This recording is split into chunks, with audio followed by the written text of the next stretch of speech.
In 2010, the Discovery Channel quickly struck gold. They launched a television show that paired a barefoot primitive survivalist with a hardcore military operator, dropping them into the deadliest environments on Earth. Dual survival became a global phenomenon, generating millions of viewers who tuned in to watch the clash of ideologies.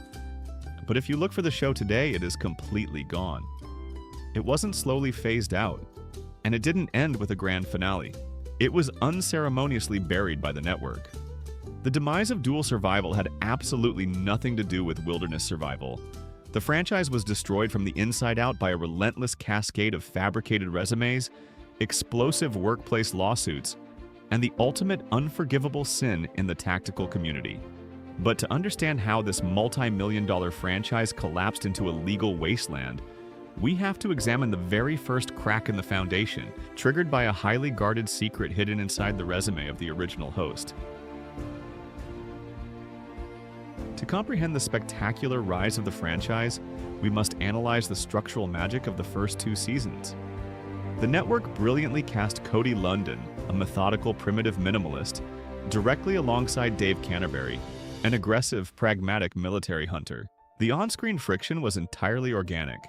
The audience watched them endlessly debate the strict biological mathematics of caloric conservation versus the high-risk kinetic output of trapping and hunting. However, this lucrative dynamic abruptly shattered in 2012. Dedicated military veterans operating on prominent internet gear forums initiated a highly aggressive public investigation. These veterans formally submitted Freedom of Information Act, or FOIA, requests to the federal government to legally pull Dave Canterbury's official military service records, verifying every single assignment and deployment. The unredacted military documents revealed a severe, highly damaging discrepancy. Dave Canterbury legitimately served in the United States Army from 1981 to 1988 as a military police officer. However, his highly publicized commercial resume, which Discovery Channel executives had heavily utilized for global marketing, explicitly claimed he possessed elite airborne, sniper, and scout recon qualifications. The official military records definitively proved he had never successfully completed these elite, highly specialized training schools, permanently shattering his carefully constructed public operator persona. In the heavily scrutinized post-9/11 tactical market, actively exaggerating a military combat record constitutes stolen valor, acting as a fatal, unrecoverable marketing blow. Discovery executives quietly fired Canterbury completely from the production before filming Season 3, establishing a strict corporate precedent indicating that the network absolutely demanded uncompromising, unassailable authenticity from its hired military experts. The network executed a swift termination to protect their corporate image, but their desperate search for a replacement resulted in a hiring decision that transformed a peaceful wilderness documentary into an actively hostile, legally actionable crime scene. Meanwhile, if you're interested in getting some of the survival gears featured on Dual Survival, we made a curated list of some of those gears with their Amazon links. You can find them in the video description.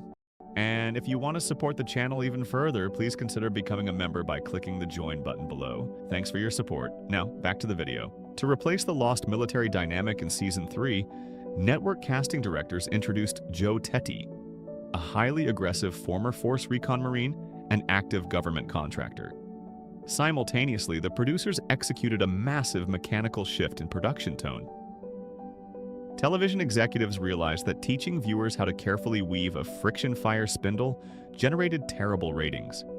They actively instructed Teti to aggressively agitate Lundin, deliberately manufacturing high-stakes, interpersonal television drama. This toxic environment reached a dangerous physical breaking point during the production of Season 4. Lundin formally alleged that during a grueling location shoot in the freezing mountains of Norway, field producers deliberately hid essential matches to aggressively force the hosts into freezing glacier water, attempting to purposefully induce the early stages of clinical hypothermia. Lundin claimed Teti became highly erratic under the intense stress, allegedly waving a sharp hunting knife and a heavy ice axe around the set, and openly threatening to physically bury Lundin on the mountain. Lundin immediately cited basic workplace safety protocols and flatly refused to continue filming. Discovery executives retaliated. Instead of reprimanding Teti, they unceremoniously fired Lundin.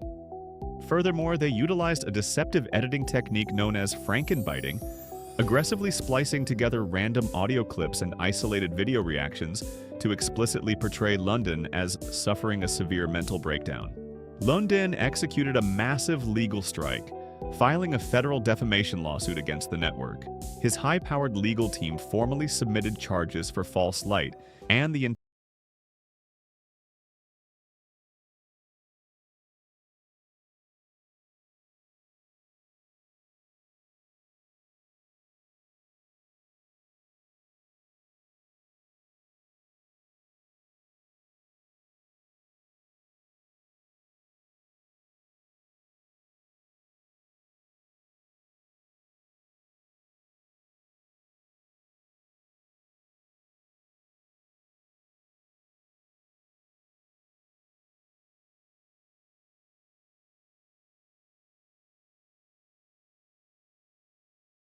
physically dangerous wilderness tactics.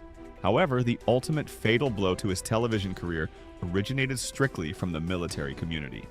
In 2014, a highly dedicated group of elite Special Forces veterans began relentlessly investigating Joe Teti's complex professional background. To be entirely objective regarding his military service, we must clarify a crucial nuance. Teti was a highly trained, legitimate combat veteran. He honorably served in Marine Force Recon and later operated within the Army National Guard Special Forces. He earned his Green Beret.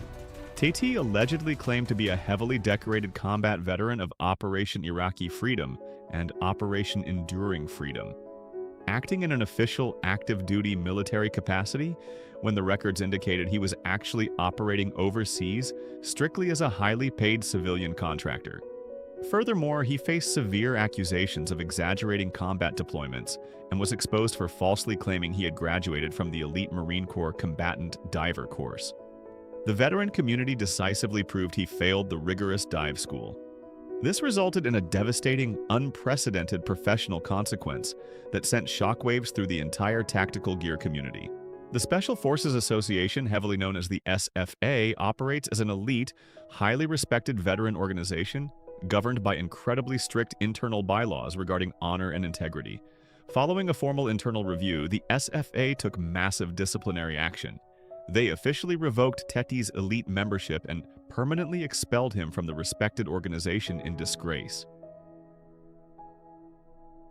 To understand the final, agonizing collapse of the series, we must analyze the basic psychological formula of a buddy dynamic television show. The viewing audience explicitly tunes in for the predictable interpersonal relationship, not just the exotic geographical setting. When Discovery executives permanently lost Lundin, they replaced him with primitive expert Matt Graham, who successfully anchored the remainder of Season 4, 5, and 6 alongside Teti. But when Teti was abruptly terminated, the network completely destroyed the emotional anchor of the franchise. Following the permanent departure of Teti and Graham, the network instituted a frantic replacement strategy to salvage the highly lucrative intellectual property. For Seasons 7, 8, and 9, they aggressively brought in a dizzying, completely unmanageable array of rapidly shifting hosts, explicitly including Grady Powell, Bill McConnell, Josh James, Beau McGlone, E.J. Snyder, and Jeff Zausch. This specific casting strategy constituted a massive mechanical failure in television production. Television viewers required dedicated time to actively build a meaningful parasocial bond with the specific hosts. Because a completely new person was introduced every few episodes, the viewing format felt completely transactional, highly disjointed, and entirely unearned. Furthermore, the desperate producers completely abandoned the original, highly successful primitive versus military ideological dichotomy. Instead of casting unique experts, they simply started pairing generic, highly interchangeable survivalists pulled directly from other Discovery television shows, aggressively attempting to lazily recycle their existing, contracted talent pools. The unique, highly engaging educational friction that originally made the show a massive global success entirely evaporated. Simultaneously, the brutal aftermath of Lundin's defamation lawsuit explicitly confirmed the deception. Although Lundin ultimately lost his case on formal summary judgment, with the presiding judge legally ruling that the ironclad waivers he signed gave Discovery the absolute legal right to manipulate the footage however they saw fit for entertainment purposes. The highly publicized court documents inflicted massive, permanent, and irrevocable damage to the credibility of the entire survival television genre. The audience actively rejected this manufactured chemistry, forcing executives to pull the plug on the entire franchise and leaving behind a profound lesson about the fatal cost of faking authenticity in the modern television industry. The tactical market maintains a highly rigorous standard. In the modern age of digital verification and aggressive Freedom of Information Act requests, you absolutely cannot market a military persona without absolute, unassailable documentary proof. The modern viewing audience demands total transparency, holding television networks strictly accountable for the manufactured backgrounds of their hired talent. The spectacular demise of dual survival stands as the absolute ultimate case study in severe corporate mismanagement. The Discovery Channel struck gold with a brilliantly simple, highly educational premise, but they systematically destroyed it by aggressively prioritizing theatrical aggression over actual survival mechanics. In their desperate, relentless pursuit of the ultimate alpha male military operator to boost ratings, they deliberately ignored basic, fundamental vetting procedures. This negligence triggered a catastrophic cascade of massive defamation lawsuits, highly public humiliations, and revoked veteran credentials. Dual survival didn't die because audiences suddenly stopped caring about the wilderness. It died because a television network arrogantly built a fragile house of cards out of heavily exaggerated resumes, and the veteran community gladly burned it to the ground. Did you stop watching Dual Survival after Cody Lundin left, or did you stick around for the later hosts? Who do you think was the most authentic survivalist in television history? Let us know your thoughts in the comments below.